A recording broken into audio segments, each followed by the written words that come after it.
Hello guys, welcome back to my channel and enjoy this fanfic part 2. Now let's start the fanfic.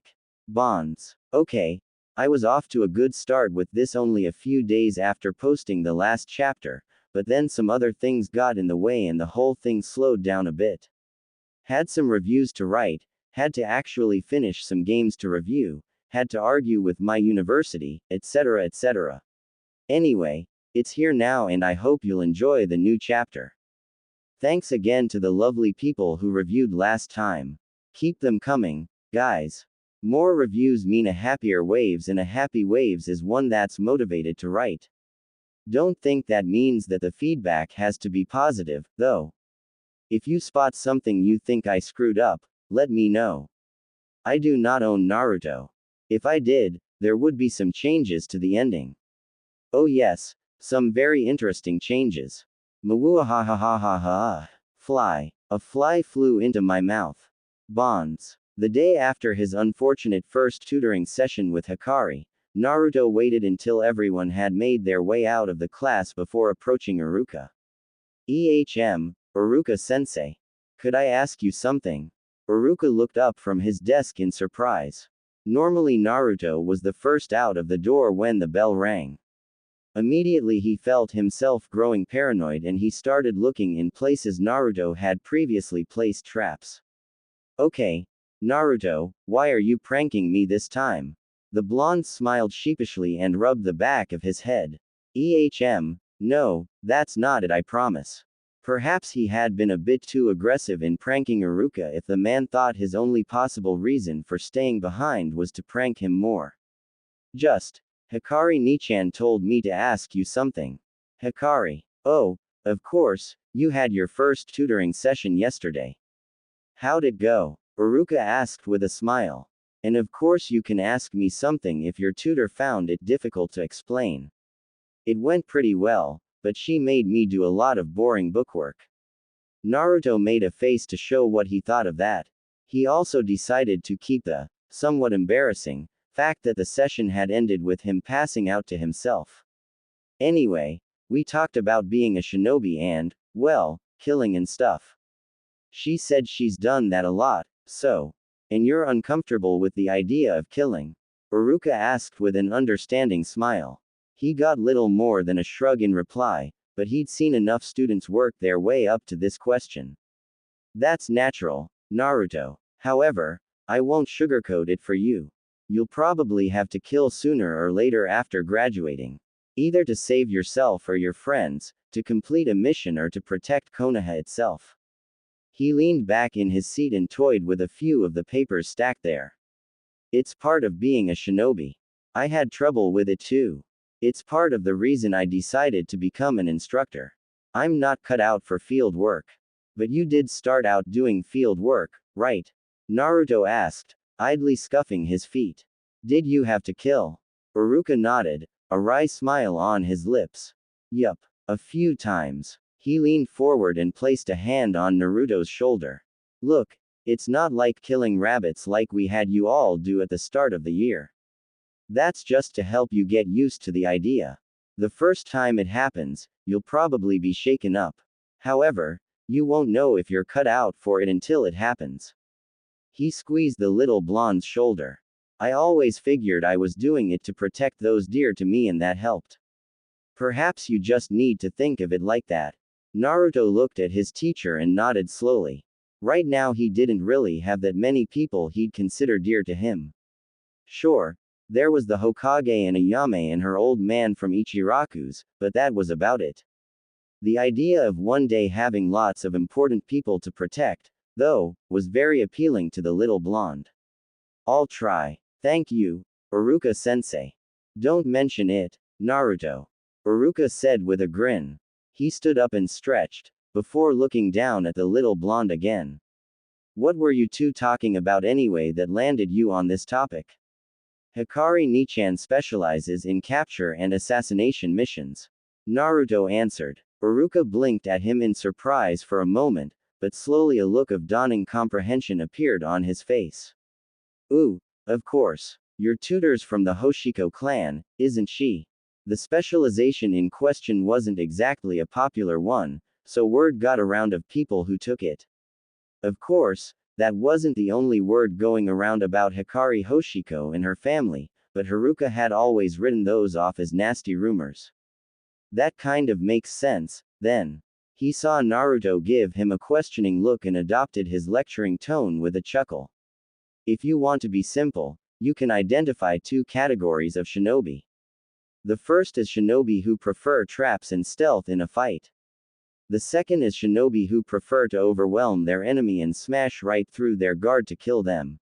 The Hoshiko clan is a rather extreme example of the second sort. He looked down at Naruto and grinned. A bit like you really. More wrecking ball than scalpel. They sort of have to be, as their large chakra reserve often make them easy to find. Naruto stared into the distance as he thought on what he'd been told. But you always say surprise is a shinobi's weapon of choice. Oh, they'll fight much like other shinobi. They wait for the right moment and go for blind spots just like everyone else, but the difference is just in the scale at which they fight. Haruka saw Naruto was still having trouble grasping it and chuckled. You'll understand if you ever see it. He paused uncertainly for a moment. You aren't bothered by the missions she prefers to take, right? Naruto vigorously shook his head. Of course not. Hikari Nichan's not a bad person. Sure, she'd knocked him on his ass, but she didn't treat him like most of the village did either. Yeah, she kills people, but everyone keeps telling me it's part of being a shinobi. His smile grew into a wide grin. Besides, she has to be pretty strong if she keeps completing those missions. Training with her is gonna help me become Hokage for sure. The Hokage knows how to use a clock, kid. Naruto turned around to find Hikari leaning against the doorframe, face shadowed by her hood.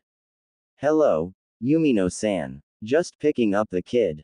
Naruto looked up at the clock and blushed. They had agreed to meet outside of the school about 10 minutes ago. Sorry Nichan. I lost track of time.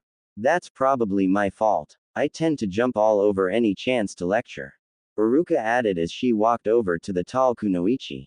We didn't really have time to introduce ourselves when you came by to tell me Naruto would be late. Yumino Haruka. Nice to meet you. Hikari's red eyes darted between the extended hand and Haruka's scarred face a few times before she finally reached out and took the hand. Hoshiko Hikari. Nice to meet you too. She noticed the way Haruka's eyes lingered on the dark skin of her fingers and quickly found something else to turn his attention to. Has the kid been paying attention? Haruka smirked as he stepped back. If Naruto ever actually wants to be in class, I'll retire immediately because I'll never witness a greater miracle. He ignored the blonde's indignant shout. But at least he didn't skip. Hikari chuckled softly and beckoned Naruto over. I'll see if I can beat a work ethic into him. Come on, kid, let's go. She nodded to Haruka and walked out the door, closely followed by Naruto. Before he could close the door, Haruka called after him. Naruto, if ever wanna talk again, just let me know alright. We'll get some ramen or something. Naruto grinned widely at the scar-faced instructor. I'll hold you to that, Haruka-sensei. He closed the door and left Haruka feeling strangely worried for his bank balance. Naruto generally refused to take the back streets. It was just a sign that the villagers' odd hatred of him was having some effect. No, instead he made a point of taking the main roads. However, that didn't mean he had to like being on them at the end of the day. They were always at their most crowded then, and that meant there were more stares and awful comments flung his way. Just smile. They'll see once you graduate. He coached himself as he plastered on a fake grin and studiously ignored the negative attention. You lookin' at something? Hikari, apparently, wasn't as inclined to ignore it. Her piercing red eyes were locked on an older woman, who had stopped to glare angrily at them. Say what you have to say or move thee along, yeah. She said, arms crossed under her chest and foot tapping against the road. The woman only glared harder, but then turned around and kept walking, mumbling to herself about the state of the shinobi forces these days. Hikari scoffed and continued, now moving at a pace that Naruto almost had to jog to keep up with. She led the Naruto to one of the newer training grounds, as she didn't want to explain to the kid why the old one looked like someone had bombed it. Alright, get your stuff out, she said as she plonked herself down on a stump near the edge of the clearing. Naruto groaned loudly and progressed, but opened his bag anyway. Much like the day before, they spent a good portion of their time on the theory. Naruto answered question after question, and every now and then Hikari would add a little to the theory by giving examples from her own experiences. This time she didn't limit them to just one book, and she kept switching between subjects after every chapter or so. Soon enough Naruto felt like his brain was bleeding again, and he felt like hugging the older girl when Hikari took pity on him and announced they were doing something else. You did well, so we're gonna do something extra again. Finally, Naruto all but tossed the book over his shoulder and gave her a massive grin. What are we gonna do, Hikari-ni-chan? She raised a handful of leaves, eyes twinkling with barely restrained laughter. Did I mention that I'm not your sister? You, Hikari-ni-chan. This also went much the same as it did yesterday. Naruto still struggled to slow the tiny flames even the slightest bit, but whenever he failed he immediately held out a hand for a new leaf. Hikari had to admire his determination. When Naruto was forced to drop the last leaf Hikari had picked, cursing under his breath, the kunoichi reached out and ruffled his hair. Damn it. I can't even do a basic exercise. Naruto crossed his arms and pouted. I told you it wasn't gonna be easy. You're trying to squeeze an entire lake through a tiny straw, kid. All we can do is widen the straw slowly, Hikari said, scratching her cheek beneath her face mask. Don't worry about it, yeah. This took me quite a while to get right too, and I probably had less chakra when I was your age. Though he felt a bit better at knowing that he wasn't the only one to struggle with the exercise, Naruto still felt a little sore that he'd apparently always have difficulties with something so vital for a shinobi. Not that Hikari gave him much time to linger on it. Since Naruto had energy left, and it fit the lie she had told him that morning, Hikari had him run laps around the field. A lot of laps. As in, she didn't let him stop until sweat was running down his face and his clothing stuck to his body. Why am I doing this? Naruto panted as he passed Hikari, who was lounging on a stump with a cookbook. Can't we practice taijutsu? Of course not, Hikari muttered as she turned the page. We're working on your basics. Physical conditioning is one of those, and you need to get stronger. She noticed the blonde was glaring at her and chucked a kunai at him. No slowing down. The blade barely missed Naruto's ankle and dug deep into the earth, dragging a yelp from him. Is that thing real? In response, the green-haired kunoichi chucked another one at him, which cut his sleeve. What the hell, Hikari-ni-chan? If nothing else, it did make him move faster. Each time Naruto slowed down, Hikari absently chucked another kunai at him. When he finally collapsed, he was covered in more than a few shallow cuts. I hate you. He groaned into the dirt. Hikari laughed and pulled a scroll out of one of the pouches of her vest. Here, kid. She unrolled the scroll, pressed her thumb to the center and unsealed a water bottle. Something tells me you need to rehydrate. Naruto greedily drank from the bottle while Hikari walked around the field, gathering up the weapons she'd thrown at him. He watched her work for a while, but soon felt himself getting bored and decided to question her further. It was probably best to get as much information from her as he could. Still, as he tried to decide on a topic, he came to the realization that he didn't really care about her missions or what jutsu she could teach him. What's it like to be part of a clan? Hikari froze while inspecting one of her kunai and turned one guarded red eye on him. Why do you want to know? Naruto chuckled and sheepishly rubbed the back of his head. Well, I just wanted to know. I mean, hello, orphan and all. He gestured at himself. It's like a really big family, right? Must be nice. A wistful smile played over his lips as he imagined a clan of his own. I suppose it's sort of like a family. Hikari answered as she sat down, still toying with a kunai. But there's a lot of people with the Hoshiko name who I'm technically related to, but don't know or have never met. Hell, even plenty who aren't even related to me. She gave Naruto a curious look. Aren't there a lot of clan heirs in your class? Ah, yeah, Naruto answered. His smile faltered for a moment. But I don't really have a lot of friends in my class. Besides, I don't want to ask them. He shrugged. I suppose I can see how that would be a little awkward. Hikari muttered, looking at the little blonde. Honestly, she wasn't sure how to answer his question at the moment. She'd have been a lot more favorably disposed towards the whole thing a few years ago than she was now. Still, Naruto had asked, so the least she could do was answer. Actually, family sums it up pretty well, she said as she idly drew meaningless symbols in the sand with her kunai. We're our own people and we love each other, but we all have a duty to ensure the clan does well. Sometimes we fight, but we're all proud to be members of the Hoshiko clan. She smiled and drew a small crown in the sand. We're born from stars, after all. Naruto watched silently, captivated by the way Hikari's eyes softened as she watched her clan's symbol. They clearly meant a lot to her. Is that why you became a kunoichi? To help your clan? Hikari looked up from her drawing and nodded. Partially. My dad's a shinobi and mom was one too. I wanted to be like her when I was little. She died during my 3rd year in the academy. Hikari ran a hand through her green hair and sighed. Her and an entire genin team. No idea what hit them, but they never found bodies and they never arrived where they were supposed to. It still felt strange talking about it. It had gotten easier, sure, but talking about it always seemed to make it that much more final somehow. Oh, I'm sorry. Naruto said quickly. I didn't mean to remind you. While he knew what it was like to miss having a parent in your life, he couldn't say that he knew what it was like to lose one either. Still, he figured it wasn't something he would want to be reminded of at least.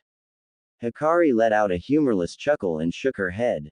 Kid, it's alright. Don't worry about it. She leaned back to look up at the sky and only then did she realize how late it had gotten. Shit. I think I kept you pretty long. Come on, grab your stuff. She made one more pass of the training ground to make sure she hadn't left any weapons behind, and when she turned she found Naruto picking leaves from the trees surrounding them. What are you doing? Getting leaves, Naruto said, jumping for a branch and snatching a few more. I'm gonna keep practicing this stupid exercise. He wasn't going to expect the fact that he had large chakra reserves as a reason for not being able to do this. He'd practice his off and then he'd show off in front of everyone when they had to start the exercise in class. The streets were largely deserted when they made their way back to the residential district, and on a crossing near Naruto's apartment building Hikari stopped. My place is over there, so I'm gonna leave you here. See you the day after tomorrow, alright? Ah, why not tomorrow? Naruto protested, gesturing with his hand full of leaves. We can just meet every day, right? The more he met with Hikari, the sooner they'd catch up on the theory and the more likely it was that she'd teach him cool jutsu after all. I can just swing by your clan compound. Your clan does have one, right? Hikari nodded. It wasn't very big and it took a while before it was assigned to them, since the Hoshiko clan itself wasn't very large nor vitally important to Konoha when they first arrived, but the clan had a small compound not far from the Nara clan. You could, but I don't live there, she said with a wry grin. I've got a place of my own near the shopping district. What? Why? Naruto asked, confused. Don't you want to live near your family? If he had a clan he'd get a home right in the center of the compound so he could see them all pass by every day. Well, remember how I said a clan is like a really big family? Hikari asked as she pulled her hood up. Sometimes families fight. I got tired of their shit, so I decided to get a place somewhere else while they pulled their heads out of their asses. She smiled when she saw Naruto actually giving her a pitying look and ruffled his hair, much to his annoyance. I don't need your pity, kid. I'm fine. This will pass. It hadn't in the past 6 months, but it would eventually, probably. Okay then, Naruto murmured uncertainly as he tried to smooth his hair out again. Are you sure we can't just meet up tomorrow? I promise I'll be better at the leaf thing by then. Hikari laughed, but shook her head. Kid, I need to do other things too. My place is kind of expensive, so I'll need to take other missions every now and then. Well, that and she didn't want to spend every evening tutoring Naruto. She wasn't the most social creature, but that didn't mean she didn't like getting plastered with her friends every now and then. Drunk Anko was hilarious, when she wasn't hitting on anything with tits. She looked at the leaves in Naruto's hand and gave the little blonde a stern look. Don't spend all night on those, yeah. It's gonna take time before you get good at it. She nodded at the leaves. Screw that, Naruto answered with a grin. I'm gonna get this by the next time we meet and then you've gotta teach me something new. The green-haired Kunoichi crossed her arms and chuckled softly. Sure, kid, tell you what, if you manage that, I'll teach you something special. She saw Naruto open his mouth to cheer and quickly held up a hand. However, only when I see you're ready to learn it, yeah. You need to have a good grasp of the basics first. Naruto's excitement was barely diminished and he almost sprinted home. Sweet. You'd better have something awesome to teach me, Hikari Nichan. Not your bloody sister. She chuckled as she watched him go and turned to make her own way home. He'll be lucky to get it in a week.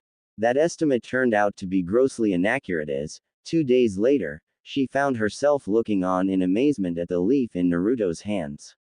He hadn't stopped the fire from spreading, not entirely, but he had managed to slow it to such a slow crawl that it would probably take most of the day before he'd have to let go. So, about what you were going to teach me. His smile was almost insufferably smug, but she couldn't help feeling a little proud. Not that she didn't smack him anyway, though. From then on they established a bit of a routine. Every other day, after school, Hikari would pick Naruto up and they'd claim a training field to work on until dark. They'd always start with theory and when Hikari decided they'd done enough, she'd throw a few practice exercise at Naruto. Mainly this still involved the leaf exercise and running laps, but she soon noticed Naruto growing used to the laps and made him do other exercises. Jumping jacks, sit-ups, anything she could think of to tire him out. Naruto often complained about how she wasn't teaching him anything cool, as they were mostly working on his strength, speed and of course his chakra control. She had him doing all sorts of variations of the leaf exercise, from balancing it on his head to actually making it burn faster and even keeping it from burning while running laps. He had to admit that the tutoring was having some effect, though, both in class and outside of it. After a few weeks it was time for his first makeup test and he found that, unlike before, the answers actually came fairly easily to him now. He was still never going to be as straight a student, but at least he was scoring average or higher now. Hikari had picked up a few new things as well. Most of them involving Naruto. Clearly the Hokage had been correct when he'd told her that the physical part of his education would probably come easier to Naruto, as he visibly became stronger and faster. She still managed to tire him out by the end of the day, but it was like he only came back more energetic for their next session. Still, the promise of practical exercises proved to be a good motivator whenever Naruto whined about having to work on the theory. She'd also taken to teaching him how to dodge. Mainly whenever he bugged her about how she'd promised to teach him something special. Naruto was even less fond of that part of their sessions than he was of the theory, as the dodging practice involved him bobbing and weaving for his very life as Hikari chucked shuriken at him. He soon learned to just stop asking and to accept that Hikari would teach him when she thought he was ready. His normal classes continued at a steady pace too, and most of the boys were absolutely thrilled when they heard they were ready to start the basics of Academy Taijutsu. They had a long practice every other day and it became clear pretty quickly that some students were going to do well in this class. Most of the clan heirs were in this group, as they were taught their clan's own style at home after school, and to the surprise of many of the students, so was Naruto. He wasn't quite as good at some of the trickier stances or moves of the style as some of his classmates, but he was often stronger, faster, and far more willing to take a punch. Pain is a good motivator for learning to block, but not to Naruto. He'd take a 2 punches to the face, if it meant he could land one that would take his opponent out. Granted, this brawling style of fighting had proved less than effective against Sasuke and his interceptor style or Kiba's equally aggressive Jujin Taijutsu, beast human body techniques, but he managed to last a bit longer each time. Hikari was pleasantly surprised that, after each lost spar, Naruto actually asked her to train him harder. She was very impressed by how determined the little blonde was, despite his background, and she had to admit that it was cute to see him light up whenever she told him he was doing something well. She'd even started letting him get away with calling her Nichan when she was in a good mood. And it was a nice day. And nobody was around to hear. She could do without his curiosity, though. He had asked her multiple times about why she chose to cover up as she did, why her skin was darker than nearly everyone in the village, and what was with the massive seal that could be seen above the gap in her flak jacket and shirt when her hood was up. All of those were topics she didn't like talking about, except to the ones closest to her. She could see herself talking about it with the kid at some point, but for now she figured he was too young. He didn't need to worry about her problems. She'd fully meant for things to stay that way, but after about a month or two she found good reason to have a heart-to-heart with Naruto. That day, Naruto was eagerly heading for the training field. In keeping with the idea of teaching him things slightly before his class learned them, so long as he did well in their sessions, Hikari had promised Naruto to teach him about incorporating a kunai in his taijutsu. He couldn't remember the last time he'd been so excited. Probably when Ichiraku's was holding the 2-for-1 sale. He arrived to the training field to find his tutor sitting near a small pond, with her back against a large tree. She was reading a scroll with her clan's symbol on the back, but the moment he stepped into the clearing she looked up and those piercing red eyes found him. "Hey Hikari Nichan," Naruto said as he walked over and she rolled the scroll up. He put his bag down next to her and grinned happily. "I made sure to bring a few kunai, like you asked." As he generally did, he tipped his bag over and let the contents spill out without bothering to simply take them out when needed. It was impossible to tell which book Hikari would tell him to start with, anyway. The kunoichi's eye twitched when she looked at the resulting mess. However, this time her attention wasn't on the abused books. "What's that?" she asked, pointing at a rust-marked piece of black steel that poked out from between the old, weathered books. Naruto gave her a confused look and picked the object out, holding it up for her to see. "A kunai, of course." "Why?" he asked. Hikari took the weapon from him and examined it with a frown. On closer inspection, it seemed the rust had spread to just about every part of the kunai. In fact, it looked like someone had just tried to paint over it. "Are they all like this?" she asked, her tone even. Naruto showed her the rest of the kunai had brought and it became pretty clear that, yes, they were all sort of like this. She studied each in turn, her mood growing darker with each flaw she found. Rusted to shit. Dull. Chipped. Going to break on the next blow. She counted them off as she inspected them and put them down to the side. "Where did you get these? You can't seriously think these are any good." Hikari muttered. "Hey," Naruto protested, crossing his arms over his chest. "Those were expensive because of all those stupid taxes." If he'd been paying attention, he'd have seen Hikari's eyebrows shoot up at that, but he kept going. "Besides, the guy told me about the special material he used to make these." Hikari looked at him in silence for a while and let out a dark chuckle. "Taxes and special material, okay." She began very calmly putting the kunai back into his bag, ignoring his attempts to catch her eye and find out what was going on. "Pack up. Yeah, we're gonna make a few things clear." She stood up and Naruto had to quickly throw everything back into his bag and rush after her. "Hikari Nichan, wait." He struggled to keep up with the far taller girl. He had seen Hikari annoyed plenty of times during their sessions, generally at him, but he'd never actually seen her angry. Her eyes were all but impossible to read, and at first glance she seemed calm. However, the tense set of her shoulders and the suddenly very deliberate way she moved made Naruto wonder if this would be his first time seeing her truly mad. She had him lead her to the shop he'd bought the kunai at, and the shopkeeper barely looked up when they entered. Hikari looked around for a moment and then walked over to the far wall, where dozens of kunai were on display. She spent a few moments quietly studying these, from dirt cheap to ridiculously expensive, and then nodded to herself. You want to see something funny, kid? Watch this. She picked out one of the most expensive kunai and walked over to the counter. Excuse me, she began in a kinder tone than Naruto had ever heard from her. I'd like to ask about this kunai. The dark-haired, middle-aged man behind the counter reluctantly tore his attention away from his magazine, but quickly grew more invested once he saw the kunai she was holding. Ah, a very fine choice, ma'am. That's imported, that is. Steel from Tetsu no Kuni, ironically.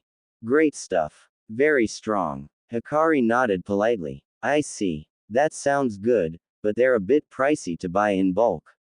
You don't sell second-hand, do you? The man theatrically placed a hand over his heart with a self-depreciating smile. Ma'am, you wound me. I do not have the talent to make my own wares, but I am an excellent merchant. He gestured at his wares. Made by others they might be, but I ensure my customers get nothing but the best. None of these have been used. Hikari's eyes narrowed and she held out a hand. Naruto, give me a kunai, please. Naruto handed over one of the damaged kunai, trying to ignore the way the shopkeeper's eyes hardened when he noticed the little blonde. By now, Naruto had his suspicions on what this was all about, but he still wasn't entirely sure what Hikari was trying to do.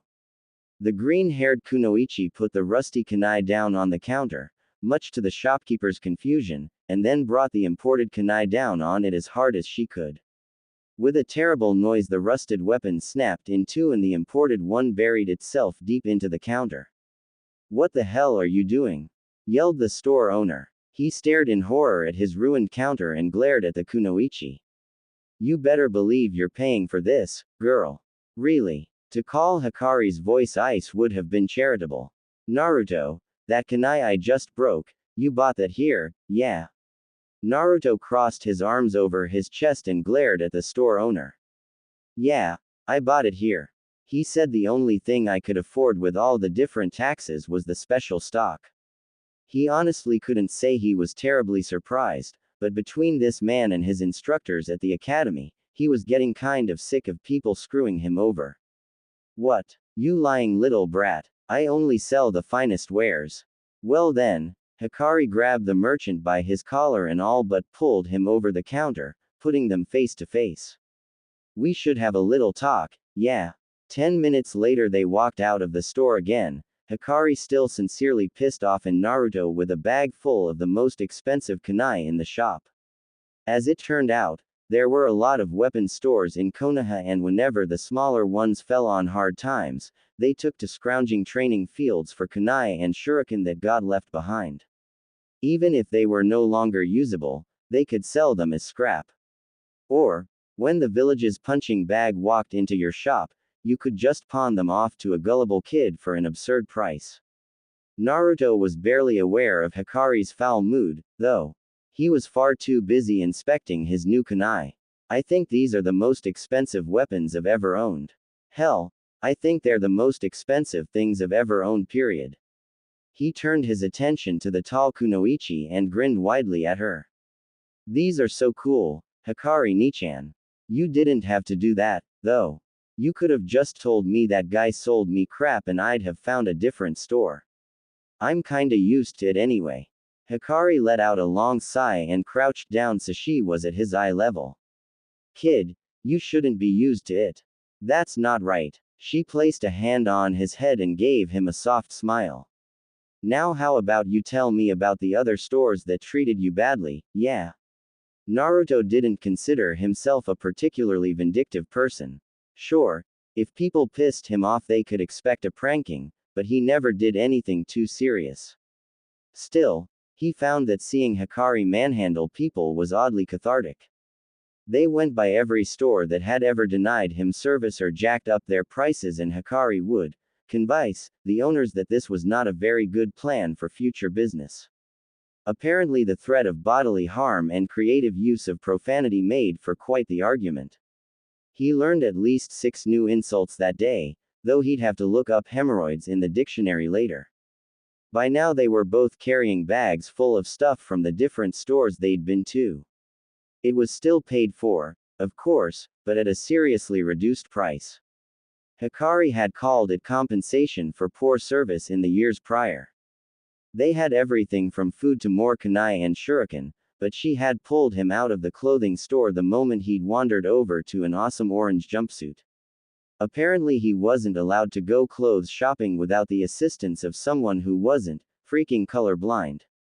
Naruto could only lament the fact that yet another person didn't understand how awesome orange was. By the time they reached the last store, they were drawing strange looks from the few people who were still out around at this time, but Hikari pointedly ignored them as she marched right on in with Naruto hot on her heels. Almost the moment he'd stepped over the threshold, the store owner began yelling as he stepped out from behind his counter. "Hey, no, what did I tell you?" He pointed at the door with a large cleaver as he approached Naruto. "Out, I'm not selling my meat to you. Get out, before I hurt." His red face suddenly went very pale when he was disarmed, slammed against the wall and pinned there by Hikari's forearm on his throat. "You know, you'd think I would have gotten used to that reaction, but nope," Hikari remarked as she tossed the cleaver to the side, where it clattered onto the floor. "Seeing grown men victimize a kid still pisses me off." She pushed a little harder against his throat and the store owner let out a spluttering noise as he clawed at her arm. "Look, I've given this speech a lot today, so I'm gonna keep this brief. If I find out you've treated the kid like this again, I'm gonna pay you another visit, and this one will be far less cordial. Is that clear?" The store owner nodded furiously and rubbed his sore throat gently when Hikari let him down. She smiled and turned around. "Great. We'll just be going then." She turned around and was already almost out the door when she heard him growl something behind her. "In, Kumo cunt." She stopped dead in her tracks and turned around very slowly to find a vindictive glare trained on her. Naruto reacted a lot more quickly and snarled at the man. "Hey, don't you dare call Hikari Nichan that, you bastard. I'll call her whatever I like in my own damn store, brat. Thought I didn't know who you are, girl," the store owner said, pointing at her arm. When he'd clawed at it before, he'd pulled her sleeve down a bit, revealing more of her dark skin. "It figures, I suppose. The daughter of a deserter like your father would take up with a creature like him." For a moment Hikari's eyes narrowed in rage, but then she just suddenly seemed to relax. The tension slipped from her muscles and she walked over to the merchant with calm and almost graceful movements. "It's funny you should mention my father." She slowly reached up for the hilt of her machete and the merchant took a few hesitant steps backwards as she approached. Suddenly a large hand grabbed her shoulder and held her back. "I thought you were working on your temper, Carrie-chan." She turned around and found 2 members of the Uchiha clan standing behind her. Both were Chunin and wore the red band that identified them as part of the Uchiha police force that handled minor offenses in the village. They also both had their clan's signature dark eyes and hair, though the one holding her back had it styled into very short spikes, while the one behind him had thick curls. "Daichi." Hikari sighed. To Naruto's surprise, she almost sounded relieved. "Isuru." She lowered her hand and brushed Daichi's from her shoulder.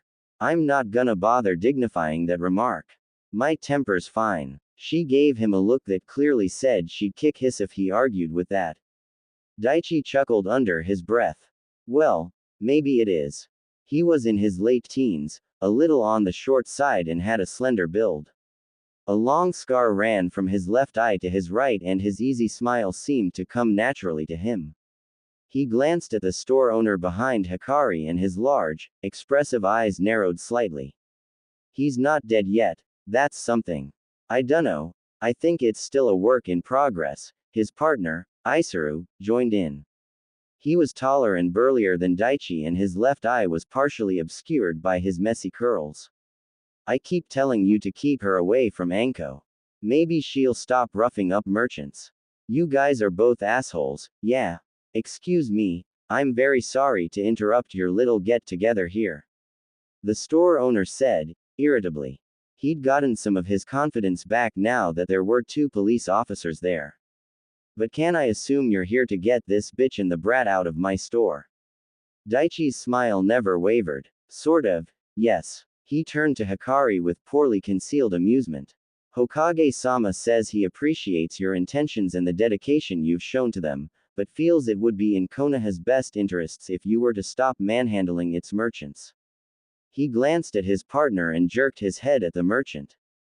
Isuru, the burlier of the 2 Uchiha, nodded. On it, he took the store owner to the man's office. Come on, sir. I'm going to explain what just happened, and then we're going to have a talk about what it means to own a store in Konoha.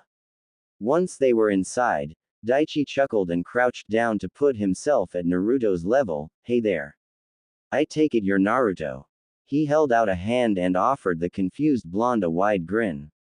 Uchiha Daichi. Nice to meet you. Uzumaki Naruto. Naruto mumbled as he hesitantly shook his hand. You're not going to arrest Hikari Nichan or anything, right? She was just trying to help. Daichi chuckled and shook his head. Oh, don't worry about that. I have no plans to leave you without a tutor. She's actually told me a lot about you. Daichi said with an amused laugh. She says you pick up the practical exercises pretty quickly. Naruto beamed at Hikari. She also said she basically needs to hit you with the books before you get the theory, though. Naruto slumped and pouted at his tutor, who shrugged and gave him a sheepish smile. She knew it wasn't entirely his fault, but that didn't keep her from getting frustrated at times. Daichi chuckled and patted Naruto on the head when he noticed his downtrodden expression. Don't worry, kid. We all have things we're bad at. Like Kari-chan and peaceful conflict resolution. He stood up and turned to the tall Kunoichi. Speaking of which, it probably is best if the 2 of you get out of here for now. Well, since you won't let me stab him. Hikari chuckled dryly. Let's go, kid. Naruto nodded and quickly stepped outside with his bags. He was already walking away from the store when he noticed Hikari wasn't following him. What the hell? He turned around and quickly headed back the store. They were probably done for the day, but Hikari still had some of his stuff. Hikari Nichan, are you woe? He found Hikari and Daichi locked in her tender kiss. She was leaning down a bit to make up for the height difference, and he had one finger hooked under her face mask, pulling it down just enough to reveal her lips. At Naruto's exclamation, they quickly shot apart, Daichi laughing while Hikari growled. Kami, kid, just wait outside. Red-faced, she pulled the mask back up while Naruto nodded quickly and disappeared back outside with wide eyes. Still laughing softly, Daichi ran a hand over her covered cheek. Hey, come on. The kid didn't know. I'll see you tomorrow, yeah. Hikari leaned into the touch a little and smiled. Sure. Stick me with the nosy brat. Naruto was waiting for her almost directly outside of the store with a mischievous grin, and Hikari quickly decided the best way to fend off the oncoming questions would be to simply pretend nothing had happened. She gestured for Naruto to follow and set off for the residential district. So, well, the idea had been good in theory. Figured you could get a moment with your boyfriend, Naruto said. A display like that in front of an innocent child like me. I feel like I might have been corrupted just now. He shook his head dramatically and placed a hand over his heart. What would Hokage Gigi say? Hikari snorted and rolled her eyes. Innocent my ass. Besides, it was just a ing kiss. She held up one of the shopping bags and gave Naruto a meaningful look. Actually, he would probably mention the fact that I'm the one carrying your damn ramen. Naruto paled. I'll be good. That bought Hikari a few minutes without questions, but Naruto could only keep quiet for so long. How did Daichi and you meet? The academy. He paused and looked around. Oh, crap, I actually need to go left here. You're coming with me, Hikari said, steering him right instead. We pissed a few people off today, so it's probably better if you're not alone at your crappy apartment. I've got a couch you can crash on and we can put your stuff away until tomorrow. Naruto blinked in amazement at his tutor for a moment. He was well aware that not everyone in Konoha hated him. He got the occasional kind word and a few of the tenants in his building would sometimes bring him food. Still, nobody had ever looked out for him like this. Nobody had ever offered to put him up for a night. Thank you, Hikari Nichan. Don't mention it. She ruffled his hair as they walked and gave him a kind smile.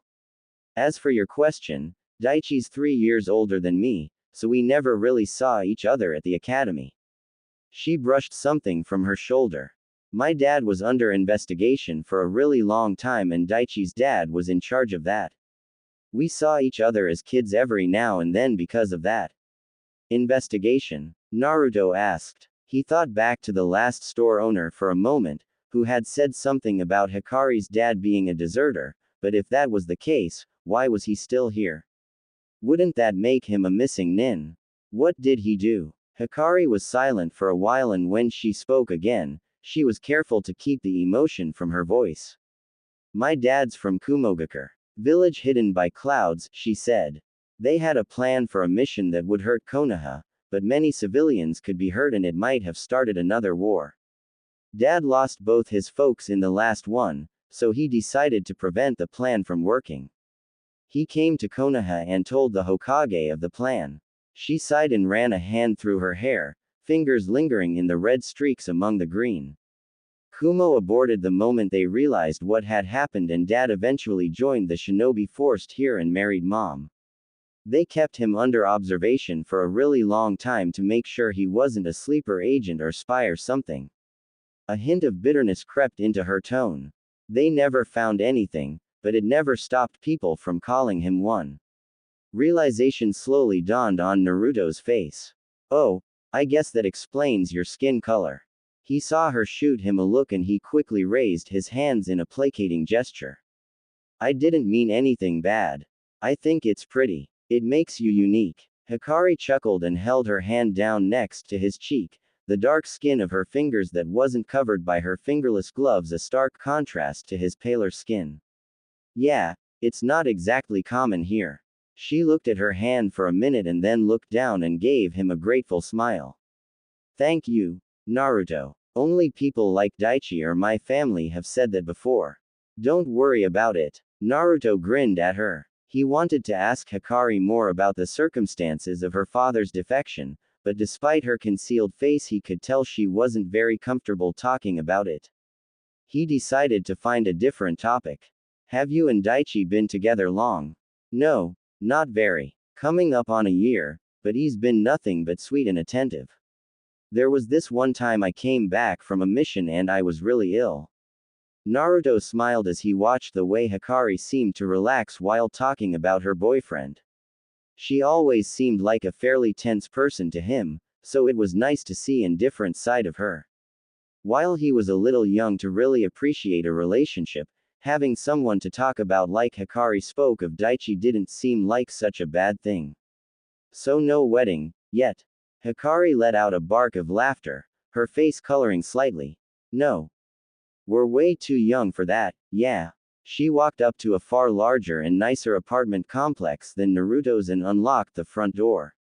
I'm not sure the relationship will last that long, but we've got plenty of time to work it out. She threw the door open and gestured for Naruto to enter. Come on. I'll cook and we can make plans for what we'll do if the guys we dealt with today give you trouble again. Naruto gave her a curious look as he stepped into a nice lobby with tan walls and a dark stone floor. Hikari Nichan, I don't think Gigi's gonna let you get away with attacking them again. I thought you were good at this. She chuckled as she walked to the stairs. I'm not allowed to manhandle them. I figured you would know a few perfectly nonviolent pranks. I think I love you, Hikari Nichan. A few months later, as they were coming up on a full year of tutoring, Konoha was turned on its head by the Uchiha massacre. When, years later, Naruto talked about it with Sasuke. They both had to admit that their lives could have turned out very different if not for a single choice. Okay, and it's done. I've got things I like about this chapter and things that I'm less fond of, but those needed to happen so I could move the plot forward. I won't bother you too much with those. In the end, I'm fairly happy with how this turned out. It felt good to tell you a little about Hikari anyway, even if she still has a lot of secrets. That's just the sort of character she is, I'm afraid. As you might have guessed from the last paragraph, the next chapter will take place after a bit of a time skip. For those of you hoping to see some of the new things Hikari will be teaching Naruto, the next chapter will probably be a good one for you. I'm still undecided on a few things for that chapter, though, so no promises on when I'll have it out. If you wanna see me write something that isn't fanfiction, I'm good at other things too. I promise. Be sure to swing by the Fanbot trough. This link, www.thefanbot.wordpress.com. Just replace the commas with periods and it'll be fine. Thank you to Chargone, who pointed out that ate my link. The Fanbot is a fantasy blog started by a friend of mine and yours truly. We write about anything fantasy, so things like movies, video games, books, and yes, even manga and anime. Come check us out, we can always use more readers. On that note, bite me.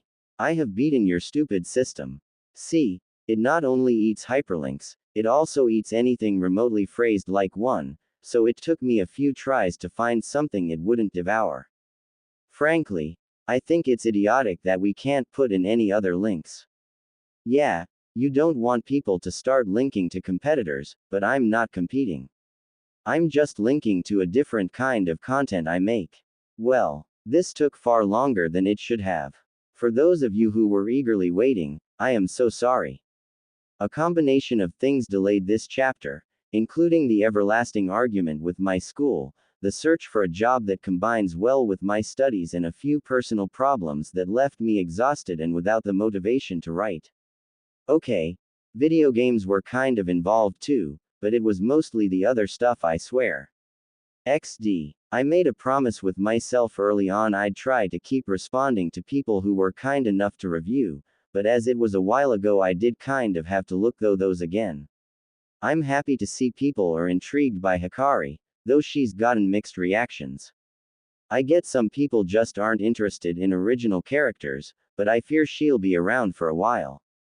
I wasn't expecting people to take an instant liking to Daichi as they have, as he's really a minor character, but it's still nice to see. Bankai 77. Yup, we'll see Tsunade sooner or later. Not sure when. I intend to follow the series' main plot, but I'll make deviations as I go. Yifto. You're right, but I wasn't going for rabbit. I was going for hare, though the translation I found could still be faulty. Anyone here speaks Japanese, I could seriously use some help there. Lord Harrow. While it's a fair point, remember that this is pretty much exactly what he did with Kurenai. She's barely made Junin before she gets her students assigned. On top of that, basically none of the canon teachers have taken that position before. Junin taking more than one set of students is nearly unheard of. I'll leave it there for now, as I've already rambled on too much. I hope you enjoy reading and remember that I do not own Naruto. I seriously would not be here if I did. XD. Naruto was halfway to school the morning after the Uchiha massacre before he finally found someone who would tell him what was going on. It wasn't hard to notice something had happened, of course. A lot of people were rushing around all over the place, the rooftops were littered with shinobi and everyone seemed either panicked or on the verge of tears. Sadness covered the village like a thick blanket. When he finally got the whole story from a half-drunk street vendor, he immediately turned around and sprinted all the way to Hikari's apartment. He could barely believe it. The entire Uchiha clan, save Sasuke, gone. Just gone. All of them, dead. Murdered by one of their own. He could barely wrap his head around it. He arrived at Hikari's place and immediately began pounding on the door as hard as he could. Daichi had stayed over a few times before. Maybe he'd just slept in and people had forgotten about him. He can't be dead too. He has to be with Hikari Nichan. Naruto thought frantically, pounding so hard now it was making his hands hurt. Over the past few months his relationship with Hikari had lost the strictly student tutor feeling and they started spending more and more time with each other outside of their sessions. Naruto was overjoyed to finally have someone other than the Hokage in his life who treated him normally, even if she worked him to the bone during their training and he had grown to look up to her for her devotion to both her career and his tutoring. She still regularly took missions, but tried very hard to make sure they didn't interfere with any planned tutoring sessions. When they did, she was always there the next day, tired and often covered in blood but ready to help. After their tutoring sessions, Hikari often took him back to her place and cooked for him. Sadly, she refused to make ramen more than once a week and she insisted on including vegetables with everything, but Naruto couldn't really complain too much. The girl was a goddess in the kitchen. Increased interaction with Hikari meant Naruto also saw more of Daichi, whom he had come to like a lot. The slender Uchiha was very kind and endlessly patient, a trait that came in handy when dealing with his temperamental girlfriend. He was also nothing but kind to Naruto and always had stories ready of what Hikari had been like when she was just out of the academy, which always earned him a pointed glare from her. Young as he was, even Naruto could tell the two were very good together. Daichi's warmth and love of life had a calming effect on Hikari who, in turn, made him get up and keep trying whenever something wasn't going well. Suddenly the door swung open and Naruto almost hit the person on the other side. He looked up, hopeful for a second, but then he saw who it was and it all came crashing down. "Ha!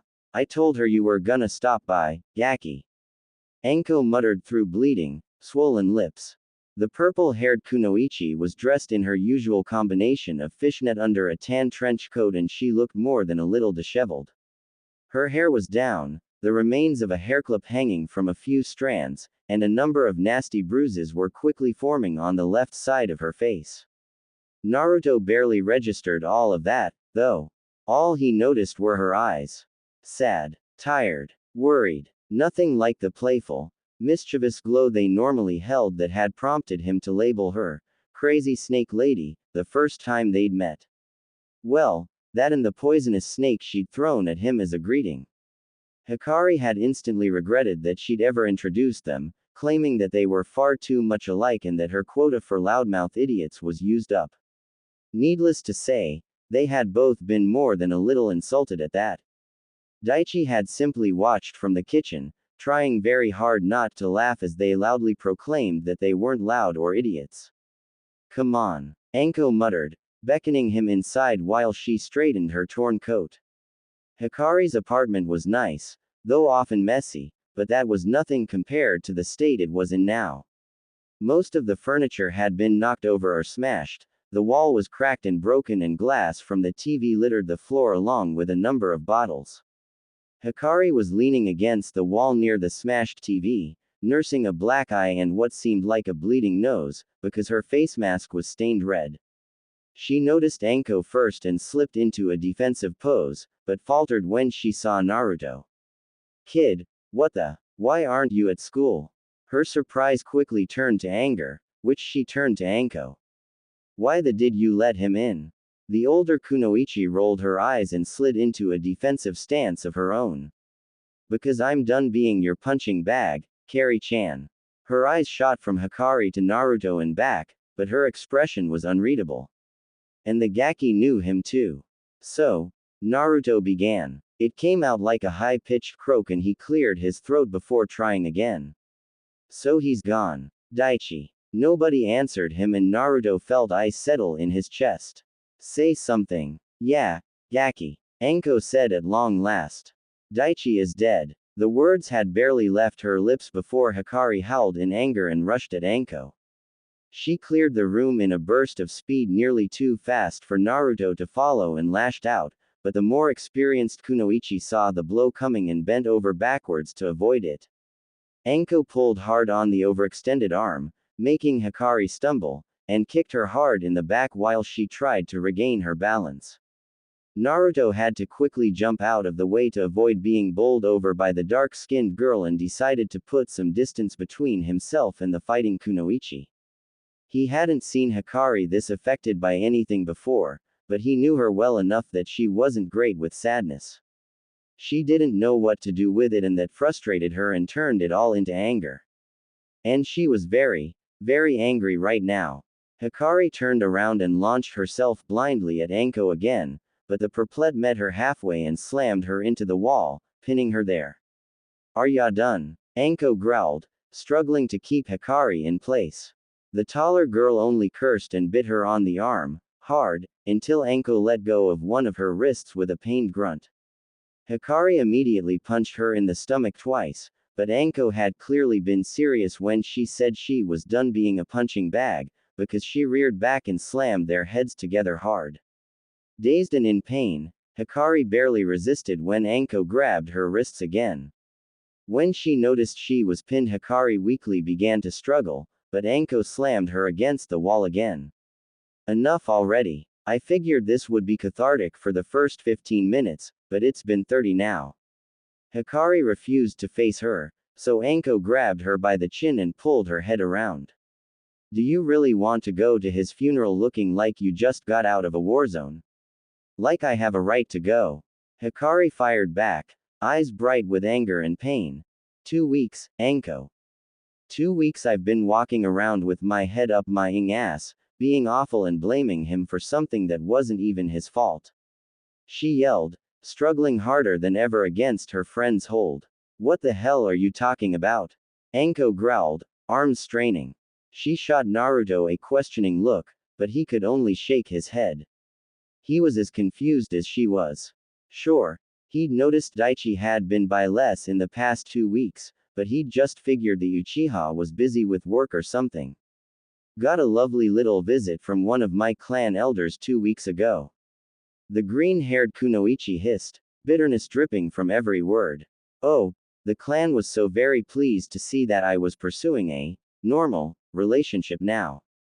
He couldn't make it clear enough how happy they were that we could put all this foolishness behind us now. Foolishness, Anko. Naruto was still utterly confused as to what was going on, but realization was slowly dawning on Anko's face and her eyes softened as she looked at her younger friend. "Ah, Kari-chan, how messed up is that?" Hikari asked, not even bothering to struggle anymore. "I fall in love with Mina and suddenly I'm not good enough anymore, but a few years later I date a guy and suddenly everything can just go back to normal." Her eyes narrowed. "That, all of that. I all but threw him back to our compound. And then I took it out on Daichi." She swallowed dryly and shook her head. I was so angry and he just wanted to know what he'd done wrong. Never even got mad. What was I supposed to say? It wasn't his fault." The fight drained out of her quickly and suddenly Hikari felt so very, very tired. She slumped against Anko, tears gathering in her eyes. "I was such a bitch. The last thing I said to him, I can't even take it back now. I was such a bitch and I can't. Anko wrapped her arms around her in a tight embrace and Hikari couldn't stop herself from sobbing anymore as she buried her face in Anko's neck. Her legs buckled and the snake mistress slowly lowered her to her knees, muttering softly in her ear. "Hikari, hey, easy." She nervously ran a hand up and down the younger girl's back, uncertain what to do. She didn't comfort people, she tortured them. "It'll be alright." That only made Hikari cry harder and Anko turned to Naruto, eyes wide. "You can help any day now, Yaki." Naruto quickly stepped forward and embraced Hikari from behind. A few tears of his own slid down his cheeks as he pressed his face against her trembling back. Hikari had always seemed so strong. Unbreakable, almost. She worked so hard for what she wanted, yet she never let anyone notice she was tired. He'd only ever seen her try her hardest. Seeing her like this, hearing her cry and feeling her body tremble caused his heart to clench painfully. She seemed broken and he wished he knew how to take away her pain and put her back together. Hikari's sobs and shaking slowly trailed off until she was just silently crying into Anko's shoulder, unwilling to lift her head and face her friends. Kami, I'm such a useless bitch. Stop saying that, Naruto snapped. I didn't know Daichi long, but I know he wouldn't care about the past 2 weeks. He'd just want you to feel better.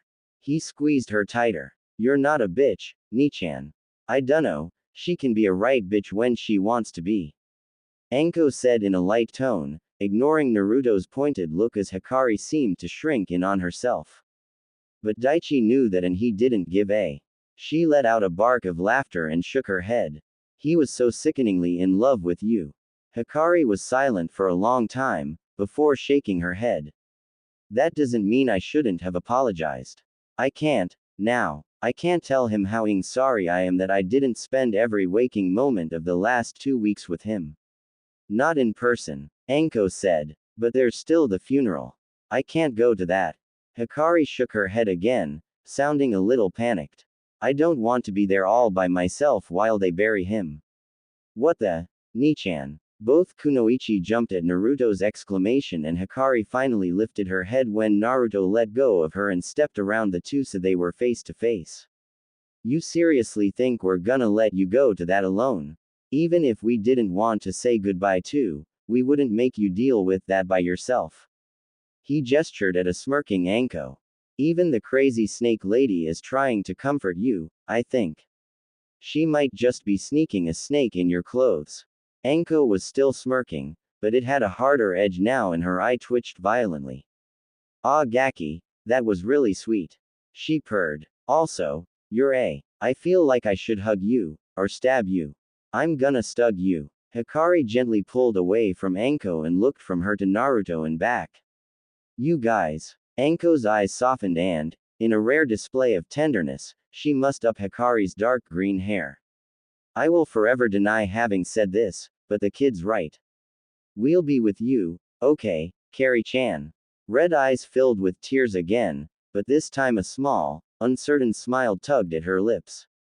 Thanks, yeah, she whispered, before she pulled Anko into a hug again. Thank you. Naruto grinned at the awkward way Anko hugged her back, until she reached out and pulled him in as well. Nichan. Air. He wheezed, struggling in the Kunoichi's tight hold. When Hikari finally let them go a few minutes later, they all sat leaning against the wall, not sure what to do or say now. Naruto eventually decided to focus on the mess that was Hikari's living room. You guys seriously couldn't find a better way to deal than wrecking the place, and each other. Anko chuckled sheepishly and towed one of the empty bottles that littered the floor. Well, we tried getting drunk, but that didn't work out. At 8 in the morning. Great idea, Naruto muttered sarcastically. He looked around the room and his eyebrows shot up as he took note of the number of bottles. There were at least 9. You drank all of these. How are you not unconscious? Sure. He'd never had alcohol, but old man Ichiraku had a tiny bottle of sake every now and then if it was a slow night. By the end of the bottle, he was generally red in the face and grinning at nothing in particular. If he gets like that from just one. Anko scoffed. Because Carrie-chan doesn't have any decent liquor. She gestured at one of the bottles with disdain. She always gets all this fruity crap with more sugar than alcohol. Don't knock my booze, Anko. Hikari grumbled. I prefer to drink stuff that doesn't taste like paint thinner. Sue me. She reached for one of the bottles. Oh, hey, this one's got some left. She twisted the cap off and threw her head back to take a large gulp of the bright green liquid inside. She sighed and passed it to Anko, who did the same, hesitated for a second and then held the bottle out to Naruto. Hikari shot her a look, but the snake mistress just rolled her eyes. What? The Gakis had a shitty day so far too. It's not like there's enough here to get him drunk. The taller Kunoichi still didn't look entirely pleased, but she apparently wasn't going to argue, so Naruto quickly took the bottle before she could change her mind. The drink smelled strongly of apples, with an unmistakable hint of alcohol. He wasn't prepared for the taste, though. The stuff was a strange combination of sweet and incredibly sour that lingered in his mouth long after he'd swallowed.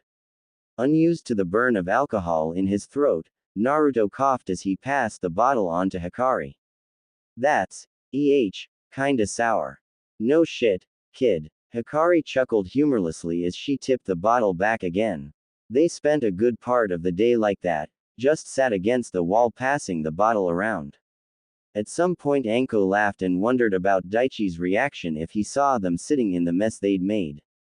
That led to them swapping their favorite Daichi moments.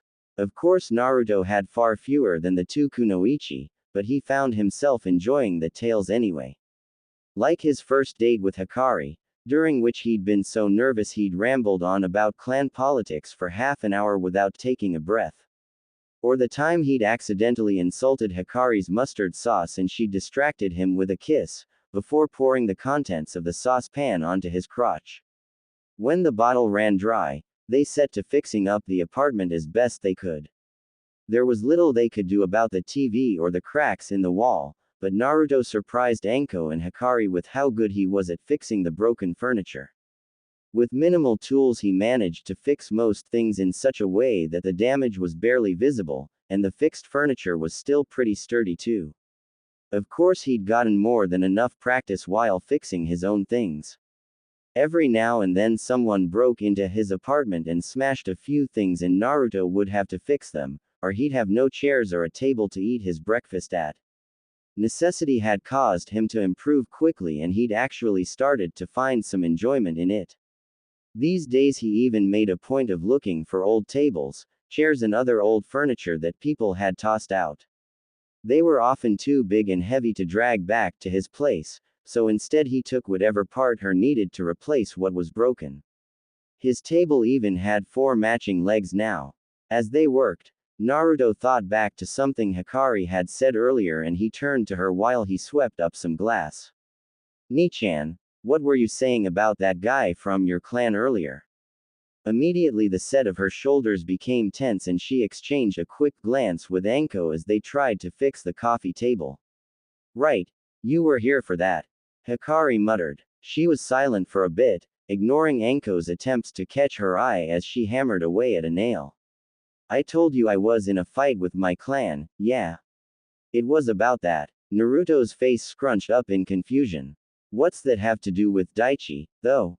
You said he was talking about you guys, as boyfriend and girlfriend, right?" "Yeah," Hikari muttered reluctantly. She continued to work in silence for a bit, hoping he'd drop the topic, but when she still felt inquisitive eyes trained on her a few minutes later she sighed and put the hammer down. "I so did not sign up for this talk, but I suppose I might as well rip the band-aid off quickly." She put the coffee table back where it belonged with Anko's help and then sat down on it carefully and turned her attention to Naruto. "Okay, you know that, most of the time, boys fall in love with girls and vice versa, yeah?" she asked, looking profoundly uncomfortable. "Yeah," Naruto said, drawing the word out hesitantly. "And, well, sometimes people like other people from the same gender. For example, a girl might find out she likes other girls." "Who doesn't like girls?" Naruto asked, incredulous. "I mean, they're pretty." Anko doubled over with laughter and some of the uncomfortable tension seemed to flow out of Hikari as she chuckled and shook her head. "Okay, I'll give you that, but it's not quite what I meant. I meant a girl who likes girls instead of boys. A girl who only falls in love with other girls or a boy who only falls in love with other boys." "Ooh, gay people," Naruto exclaimed, finally understanding where his tutor was going with this. Anko had barely recovered from her previous bout of laughter, but at the little blonde's exclamation she doubled over again. Hikari, meanwhile, cringed and glanced at her wall. She really hoped the neighbors couldn't hear that. This was embarrassing enough already. Yeah, gay people. So you know what that is. That's that's good. I don't have to go into that any further then." She coughed to clear her throat, barely resisting the urge to tack the words, "thank Kami," onto that sentence. "But, did you know that there's people who like both genders? They can fall in love with both girls and boys." Huh? Naruto scratched his head and squinted at her. "I don't get it. I mean, aren't you supposed to like one or the other? Anko grinned widely and slung her arm around Naruto. Oh, you poor, naive Gaki. She pulled him close, pressing the side of his head into her sizable chest. Trust me, sexuality is not as flat and clear-cut as that. There's a whole array of bends, curves and hills you will learn to appreciate as you grow older. We'll find you a nice girl to make it clear for you when you turn 16, or maybe a boy if you're into that. Or both, if you're like our dear. Yes, thank you, Anko. Hikari cut in sharply before turning back to Naruto. What's she saying is that there's no real rules. You can be attracted to one gender or both. We call people attracted to both bisexual, and yeah, some prefer a certain gender, but others don't really care either way, and then there's people who aren't really attracted to anyone at all. And Anko watched her friend ramble on nervously for a few minutes, drifting further and further away from the original point to this conversation, before she finally held up a hand and cut her off. Okay. This was funny, but now it's getting kinda sad. I feel like I'm about to put a small animal out of its misery. She looked down at Naruto. What she's trying and failing to tell you is that Carrie-chan likes to both girls and guys, Yaki. Anko. Hikari and Naruto shouted simultaneously, both growing bright red with embarrassment. The purple-haired snake mistress winced and rubbed her ears. Okay. You two have been spending too much time together. She pointed at Hikari. The brat's making you loud. She pointed at Naruto next. And she's clearly started to make you as prudish as she is, so I need to prevent that. Hikari buried her face in her hands with a dramatic groan. Thank you, Anko. She glanced at Naruto through her parted fingers. But you get where I was going with this, yeah? Still red in the face, Naruto nodded. Yeah, you're something, right? Kid. Right, that. He waved the term off. You like both guys and girls. He paused for a moment and then shrugged and rubbed the back of his head. Well, okay. Like I said, who doesn't like girls? Not really sure what you see in guys, though. Anko grinned and pulled the little blonde into her chest again. Me neither, kid. She's just weird like that. The green-haired Kunoichi had to take a moment to remind herself that they had only just started cleaning up her destroyed living room, and that using furniture to beat Anko over the head for her particular brand of help would only slow things down. You don't, have a problem with that, then? No. Why would I? Naruto answered. Well, that makes you better than most of my clan. A grim smile pulled at Hikari's lips beneath her face mask. See, kid, I was dating someone else for quite a while before Daichi asked me out. My teammate, Minako Kurozuchi. She sighed and ran a hand through her hair. We had kinda grown up together in the academy, and, at some point, friendship wasn't enough anymore. We both kinda ran around with our heads up our asses for a while before we realized that we needed each other. Hikari leaned back on the coffee table, which creaked ominously, but held together. We graduated and we were so happy we wound up on the same team. When we heard, we told her parents that we were dating, as far as that goes at that age, and they took it pretty well. Her hands curled into fists. My clan was less accepting. She ground out through clenched teeth. For a few minutes Hikari just sat there, staring at her fists, before she began to speak again. Before we came to Konoha, my clan nearly tore itself apart through infighting when a clan head tried to appease members who didn't take to him well by telling them that they would succeed him, before finally handing the position off to his son. After that, the elders decided that any new clan head would have to ensure a clear line of succession before the successor's 6th birthday. She looked up, eyes hard. My uncle is the current head of my clan, and his wife is infertile. This meant he had to pick a successor from the next generation of his relatives, meaning me or my cousins. Pride flickered in her eyes for a moment and she leaned forward a bit. I am the best of my generation at what we do. Always have been. He talked it over with my parents and me, and eventually I was appointed as successor and they began grooming me. Etiquette lessons, more training, learning clan politics, all of it. She gestured wildly as she talked. And, oh, The elders were so very pleased with my progress. They were also very certain that I would make a good clan head when I grew up. She grit her teeth. Of course, that was before I told them I was in love with Mina, because I looked up to them and figured they'd want to know I discovered something so important about myself. She stood up, started pacing up and down the length of her living room. All it was to them was a problem.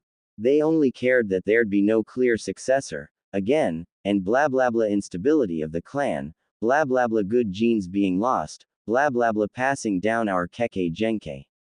She threw up her hands. Bigoted, old idiots. Only one bothered to ask if I was even sure I didn't like boys, and when I told them I still kinda did, they just immediately decided that my feelings for Minako were meaningless. Oh, you're far too young to know about something like this. Hikari continued, warping her voice into a mocking imitation of an old man that drew a snort of laughter from Anko. You're just hormonal and confused. You'll find a nice boy soon. It's just a phase. She snorted, barely containing a bitter laugh. Some phase. Years later and I still like a nice pair of tits just as much as, and I just remembered you're still a kid and I should probably put this differently. She trailed off awkwardly when she noticed Naruto looking at her with wide eyes. Meanwhile, Anko had crossed her arms under her chest and lifted them up as if presenting them with an innocent expression. Well, as close to innocent as Anko could get. Hikari sighed and flipped her friend off, though her eyes did linger for a moment on the wonderful prize on display, and she ran a hand over her face. Anyway, I was so mad. They sat there, talking to me like I was 5 and telling me to throw away a part of myself. Like that would somehow make me stronger, or a better leader. Like I couldn't be a good clan head if I didn't.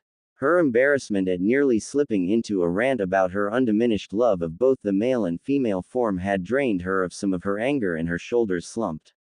It wasn't even about Minako, you know. I mean, we didn't last. We might have without all of this putting a strain on us, but, I don't know. She let out an annoyed huff. This is what I am. I throw my all into everything I do, so I can't just discard a piece of myself.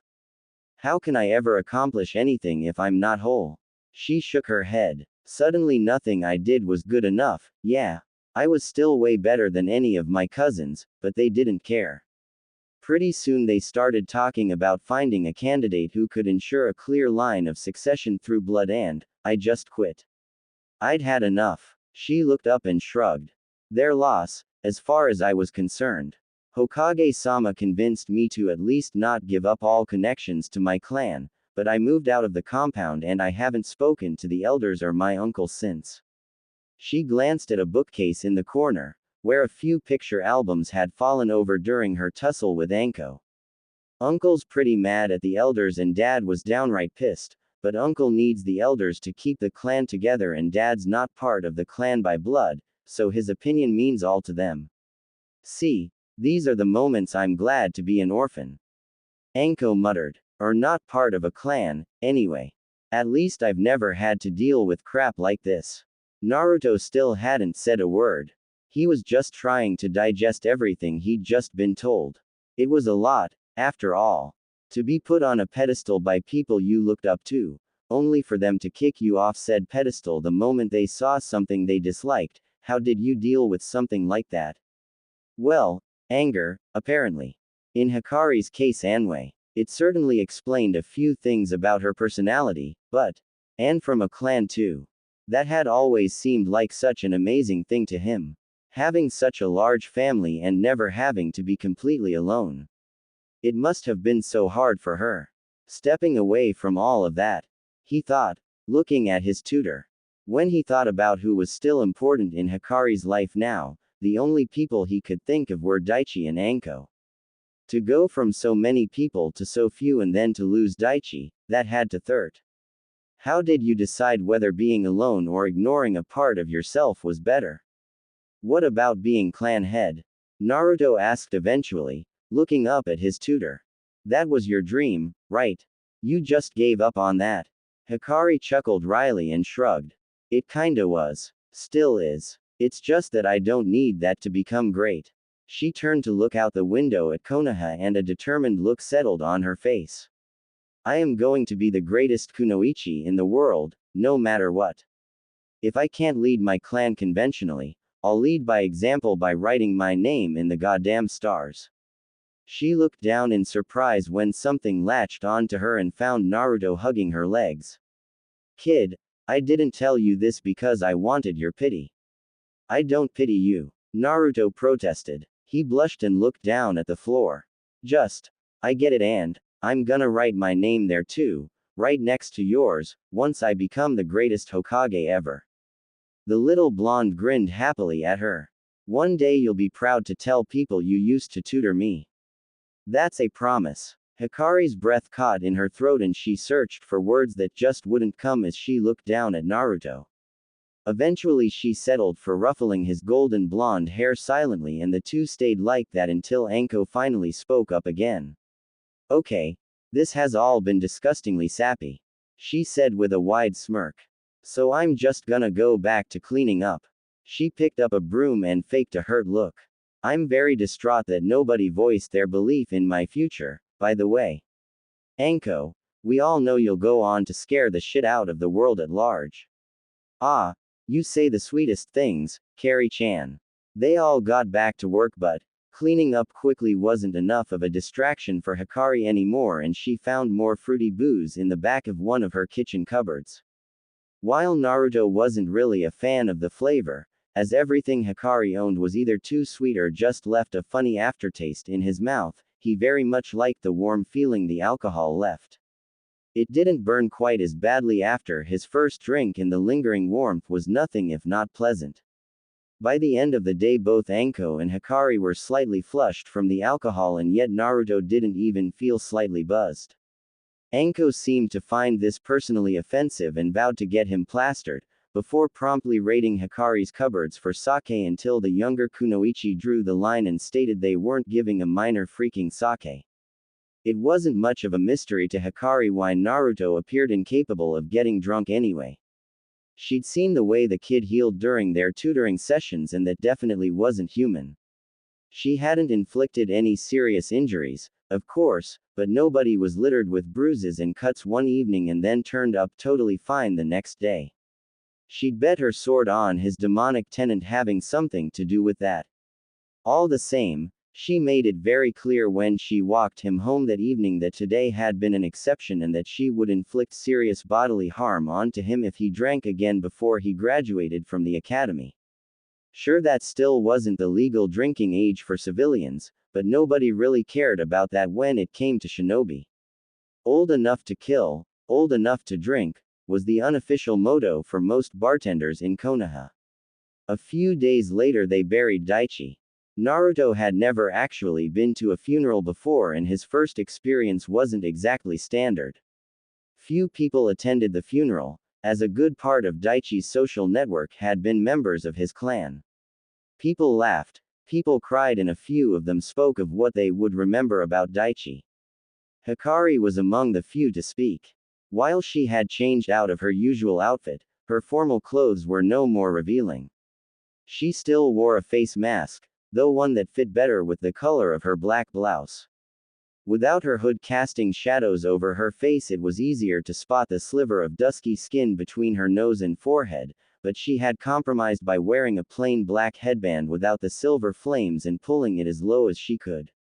Perhaps it was because she looked so close to her usual self, even in her dark blouse and long skirt, that she seemed to portray that silent strength that Naruto had come to associate with her once again.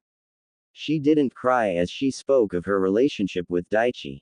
Hell, she almost made it through without her voice wavering until she mentioned how he would always try to make her laugh. What had meant to be a wry chuckle came out sounding oddly hollow, and she cleared her throat a few times before moving on. Hikari wound up speaking longer than most others, and when she neared the end, she looked down at her notes and put them down with a sigh. You know, I think this is good. I think a lot of us need it. Getting together like this. However, you know what?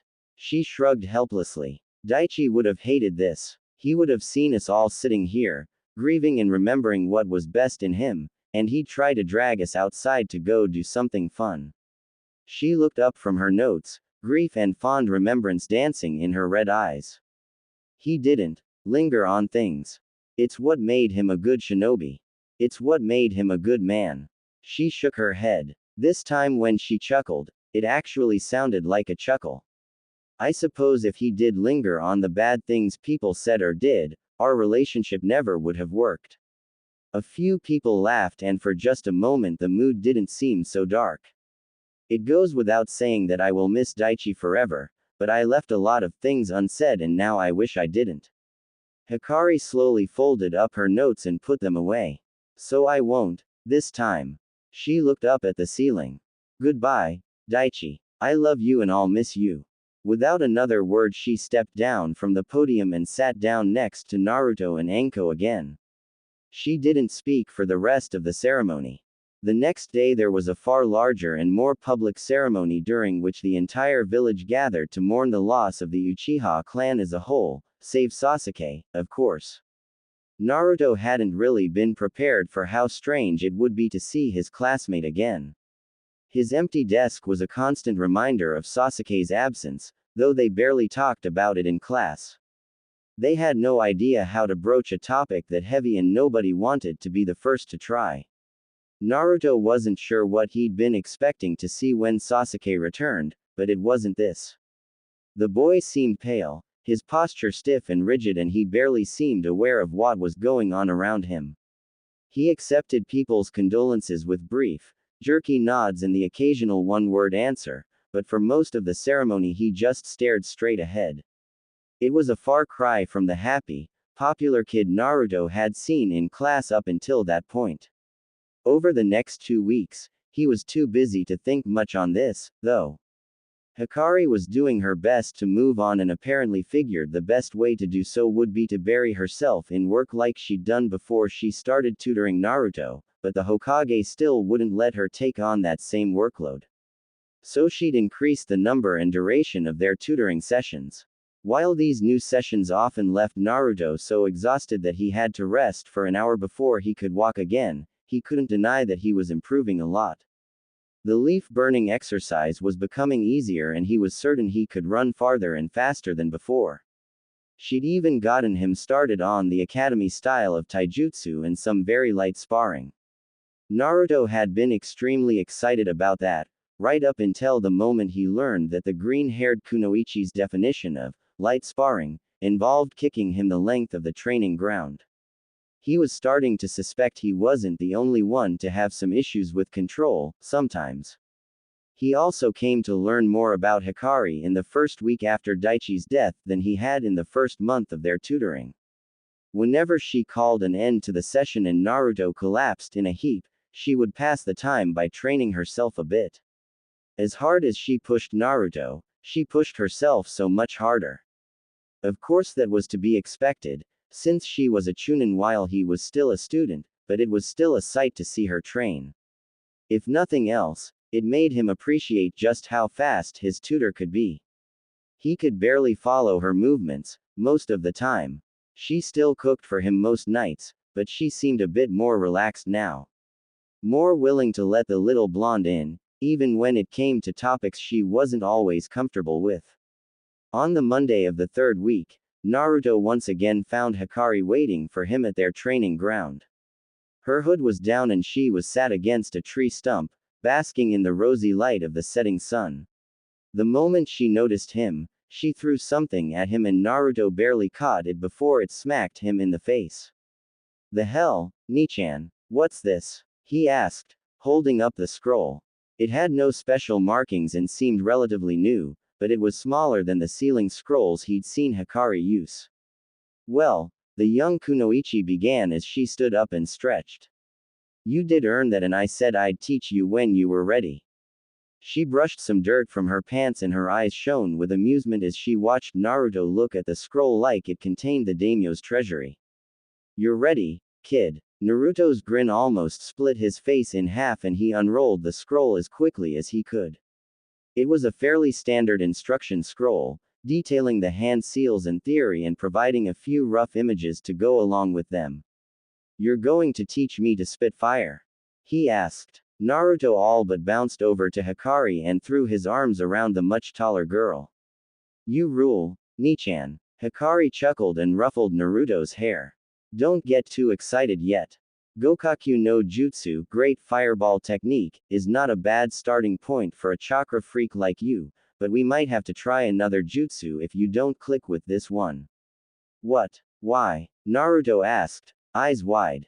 He didn't want to try another jutsu. This one would let him breathe freaking fire like some sort of dragon trapped in the body of a really awesome shinobi. Why would he ever give up on that?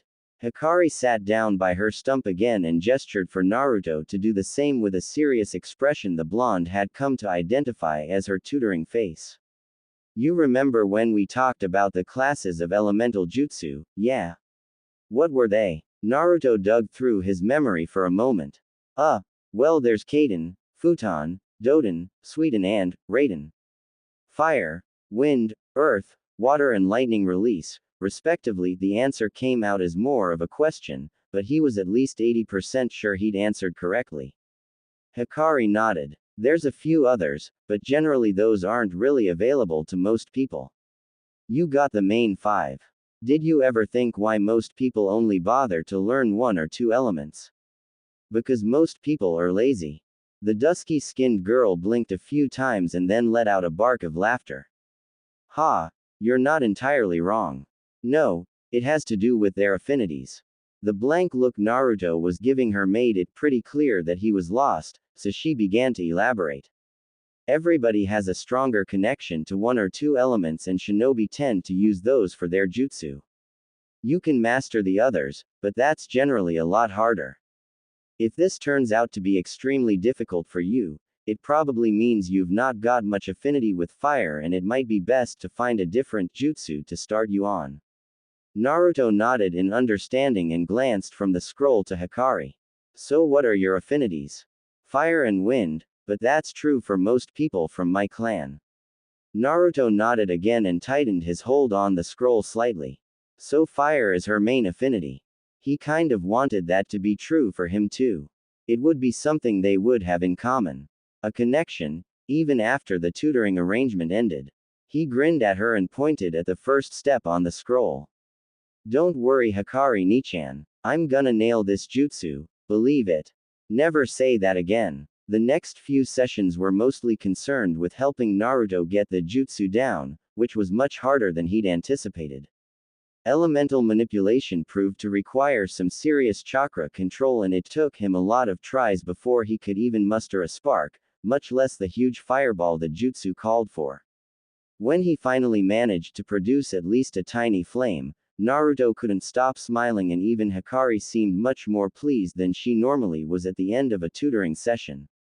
She promised Naruto a celebratory meal that evening and, while they were on their way back from the market that they encountered something interesting. They had decided to cut through the training areas when Hikari suddenly stopped and looked at something off to the right. Well, that's interesting. Naruto followed her gaze and found Sasuke on one of the training fields with a pond, standing at the edge of the water. The boy's shoulders were heaving as he took deep, gasping breaths and suddenly he sped through a chain of hand seals and lurched forward, breathing out a thin, unstable stream of flames that lasted for a few seconds before they flickered out over the lake. Sasuke bent over, breathing even harder now, with one hand resting on his knee and the other running through his hair in a way that screamed frustration. Looks like you're not the only one trying to get that jutsu down. Hikari remarked. Makes sense. She noticed Naruto looking at her and gestured at Sasuke. The Uchiha clan designed the jutsu. It's not strictly speaking a clan jutsu, but Daichi mentioned most parents treat it a bit like a rite of passage. She raised an eyebrow when Sasuke made a second attempt that was marginally more successful than the first. Generally when they're older, though. Sasuke's third attempt was successful and he breathed out a sizable fireball that caused the pond to ripple and steam. When he finally couldn't maintain the jutsu anymore, he bent over again, hands shaking. Impressive. Hikari muttered, watching as the last Uchiha straightened up and slowly walked back in the direction of his clan compound. Come on, it's getting late. She turned around, but it only took her a few steps to realize that Naruto wasn't following. Kid, huh, oh, yeah, I'm coming. Naruto muttered, shooting another look at his classmate's back before he ran after his tutor. It got on his nerves that Sasuke was having so much more success with a jutsu he was still struggling with, but the anger he'd expected to feel had seemingly vanished the moment he saw the Uchiha's face. Despite his success at something pretty challenging, Sasuke didn't seem happy. He hadn't smiled. That evening, after dinner, Hikari was putting away the dishes when she noticed Naruto had forgotten his ratty book bag at her apartment. Damn it, kid, she grumbled as she looked up at the clock. It was pretty late already and she had a mission in the morning, but Naruto made it a habit to bring every textbook he owned to their tutoring sessions. He probably thinks he won't have to work in class if he can pretend he forgot his books. We'll just see about that. With a sigh, she pulled her face mask up and her hood down, grabbed the bag and slammed the door behind her as she set off for Naruto's apartment, moving through the trees and along the rooftops to make better time. Frankly, Hikari wasn't certain if she wanted to drop them off at the door or just chuck them through the window and hit Naruto in the face with the bag. Option B is certainly more satisfying. She was only halfway there when she passed their training field. She would have kept right on moving if she hadn't heard a familiar voice cry out from that direction. Ow. Fuck. I burned my tongue. Damn it, kid, she muttered again as she landed awkwardly on the tree branch she jumped for. She turned and headed for the training field, where she could now see a small light coming from. New plan. I'm going to slap the shit out of him with this bag. Why is he even out here this late? She found Naruto at the edge of their training field, a small flashlight in the dirt at his feet while he stretched out his tongue as if to actually check if for burns. Apparently satisfied that it wasn't charred and blackened, the little blonde soon continued what he'd been doing. Alright, so don't breathe in while doing this. Wish Hikari Nichan had mentioned that. He quickly went through the hand seals Hikari had taught him and took a deep breath. Gokaku no Jutsu. Naruto spat out a stream of flames that lit up the field, but the stream only reached maybe half a foot before the technique lost focus and the flames split off from the main stream and fizzled out. Damn it. Naruto swore loudly. Stupid jutsu. Alright, again. If Sasuke can do this, so can I. Hikari let out a long, suffering sigh and face-palmed. Of course the kid didn't grasp that what she'd given him to do was pretty advanced for his age. Especially considering he'd had no clan or family to help him train before now. While Sasuke's achievement was undeniably impressive, the Uchiha had at least had that at one point. This was supposed to be a long-term goal and here he was like he had to perform the jutsu for a test in the morning. How long has he been here anyway? She wondered, taking in the scorch marks on the field and Naruto's face and hands. She silently watched from her perch in the tree as Naruto tried several more times, only getting more determined with each failure, until he finally breathed out the long, concentrated stream of flames he'd been looking for. It even swelled slightly near the end, almost becoming the fireball the technique was named for when Naruto couldn't hold it anymore. Hell yes. Naruto cheered, doing a slow and exhausted victory dance. I am Naruto Uzumaki, Lord of Fire. Fear me, world. He flopped down on his back with his hands behind his head, still grinning manically. Right. I'm just gonna rest a bit and then practice some more. Like 10 minutes, tops. Of course he was utterly passed out and snoring after about a minute. Hikari jumped down from the tree, grumbling under her breath about little blonde idiots. She carefully picked Naruto up and set off for his apartment. While she felt he was an idiot for training this hard in the middle of the night when he had school the next morning, she had to admire the determination. She wasn't exactly a stranger to pushing yourself, so she decided not to be too hard on the kid. Naruto stirred in his sleep and pressed closer to Hikari, drawing a soft smile from the green-haired kunoichi. Well, at least you made progress. She dropped him off at his shithole apartment and turned to head home when a thought struck her. She hesitated for a moment and then turned around and made a few quick hand seals. With a small burst of chakra, she left a small security seal on the door frame.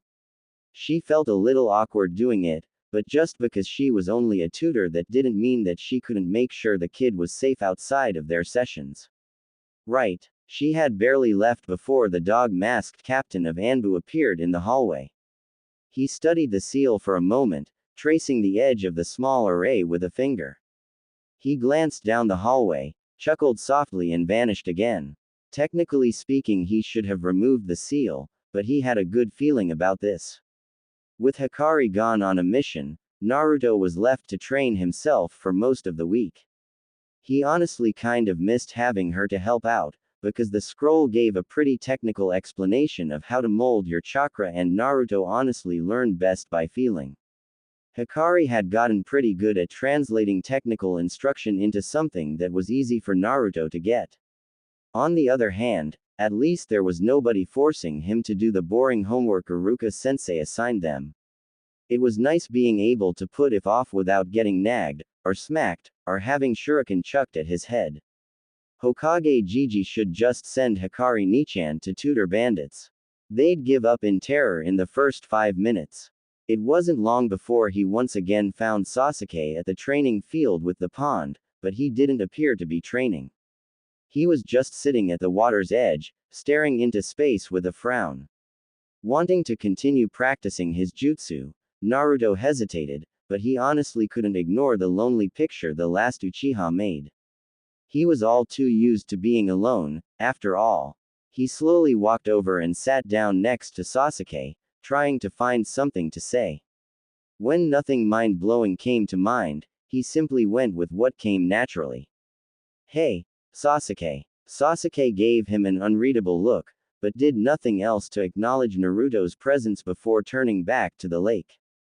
A frown creased Naruto's forehead. Sure, they'd never been friends.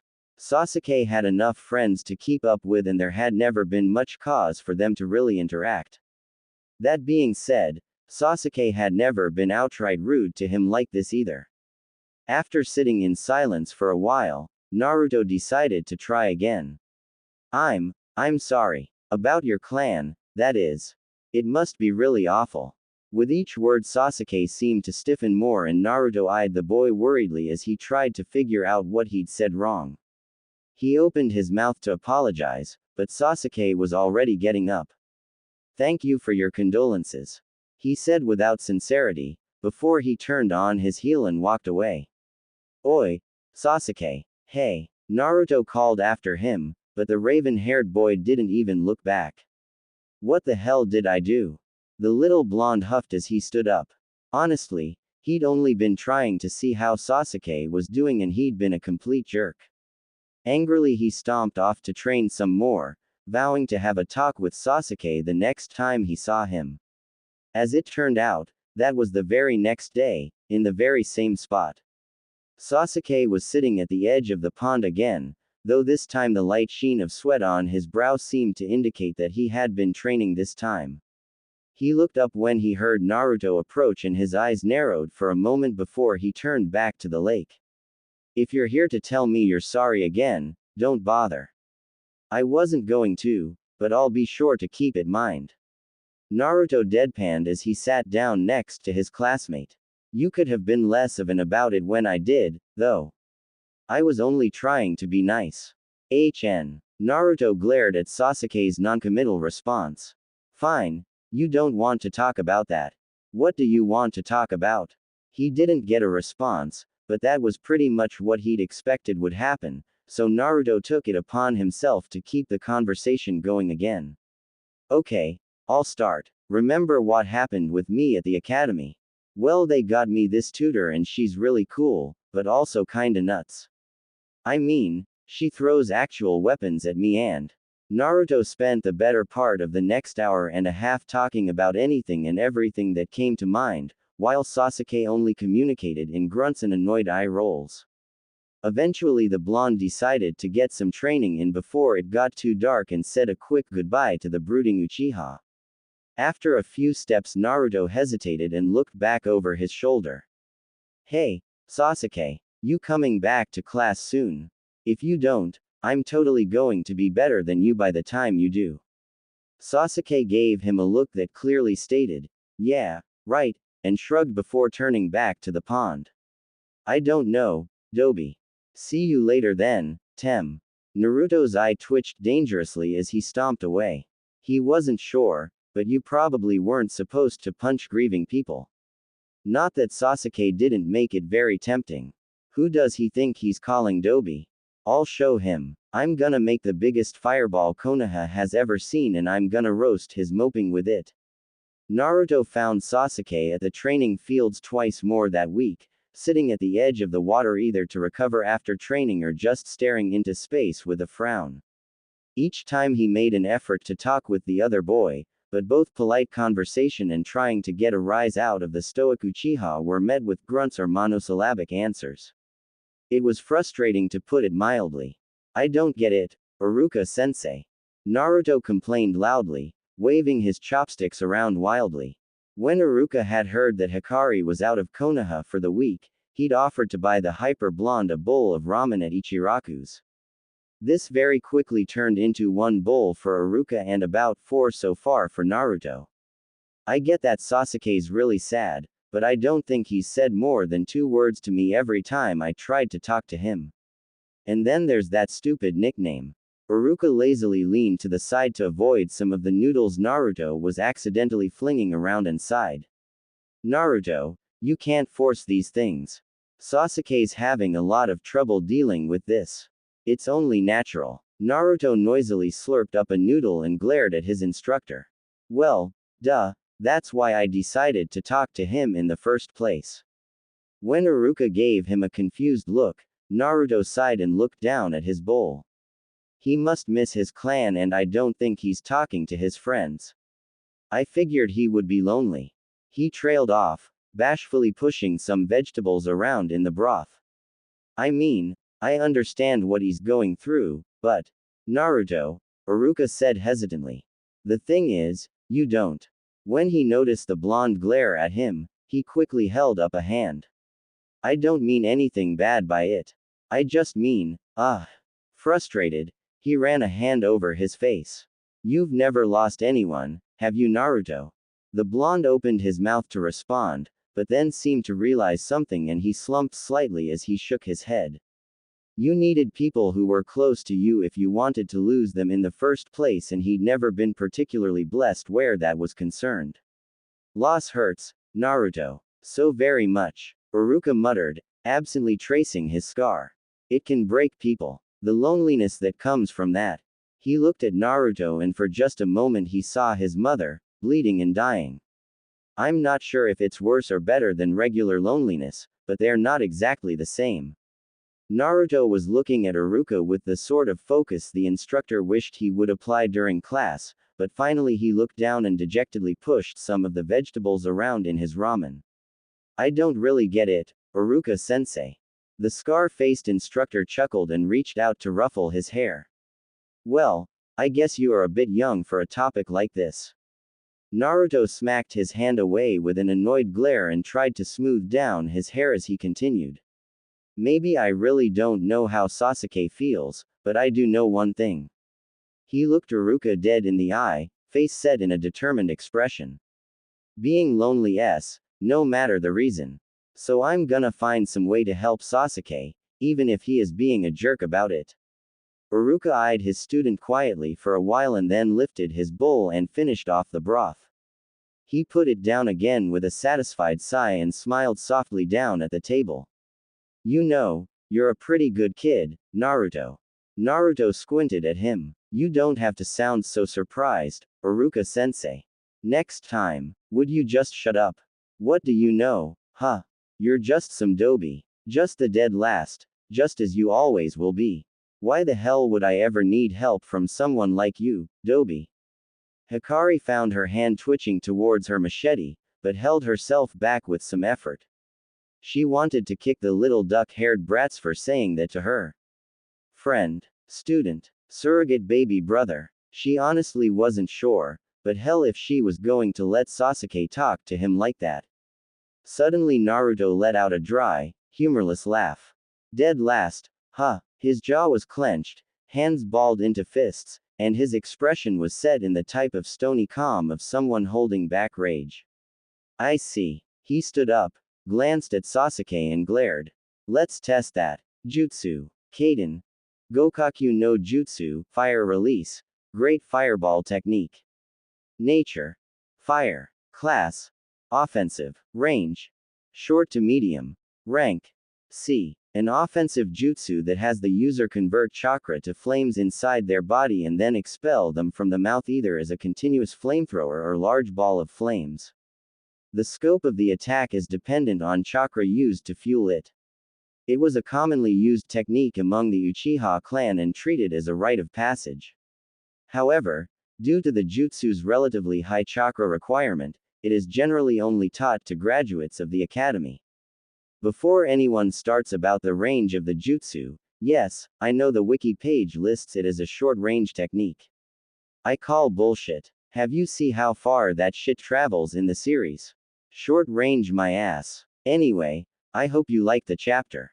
As you might have noticed, it was pretty long. Well, that has something to do with the fact that, when I did start working on it again, I wrote about 9,000 words in a single sitting. I left it for a bit, came back to delete or change half of the original, and then I just kind of kept on writing until I looked up and realized, shit, this chapter is already 14,000 words long. That might be a bit much.